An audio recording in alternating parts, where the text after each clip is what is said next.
What's going on today, guys? Welcome back to another episode of I Don't Have a Name for This series. Today I'll be giving out a free kick generator. I gave this out already on my news show a few episodes before, but I actually had to tweak it a little bit. Also, I wanted to make a video just showcasing it without all the other shit in front of it. This is a kick generator for Ableton. It makes actually good kicks. I think it's one of the best kick device you could use for Ableton. It doesn't require anything except for Ableton 11, and it just uses the operator and a bunch of effects. All right, let's check this out.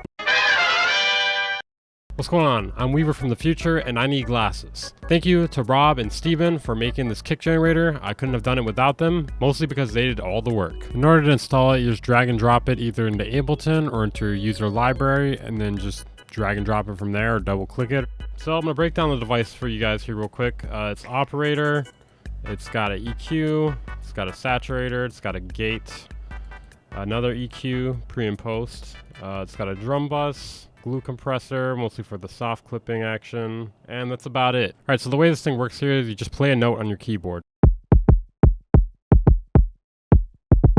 There's a bunch of macro knobs here, so you can tweak the sound of it and the way it performs. There's a bunch of different things here. It's made with operator, so we use a pitch envelope to control the way it sounds.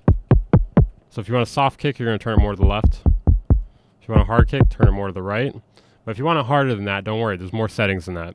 So there's a different amount of drive here and saturation types. The one in the middle sounds really bad. There's no way for me to cut that one out specifically. But some of the other ones sound really good too. The analog one is my favorite one for this. Then you can change the frequencies here and the EQ gain. That'll give you different tones.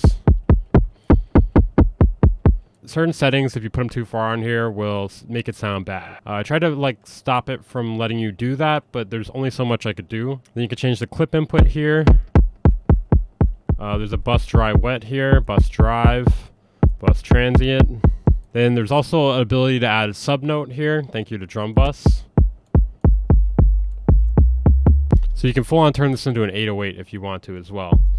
But sometimes you just want a little short sub on it too, you know? And then there's also a gate threshold here because sometimes there's a click, especially if you turn up the drive a little bit too much. So there's the ability to mess with that here if you need to. You know, beware though, if you turn it too far one way or another, you may have a clicking sound or you may turn it off completely. You know, there's a few beware knobs on here for sure. I would like to send a shout out to Mr. Bill though, because thank you to one of his old tutorials, I was able to get started making this. I kind of built upon it from there, basically. I'll see you guys in the next video, a real video. This was a quick one, a quickie if you will. Bye.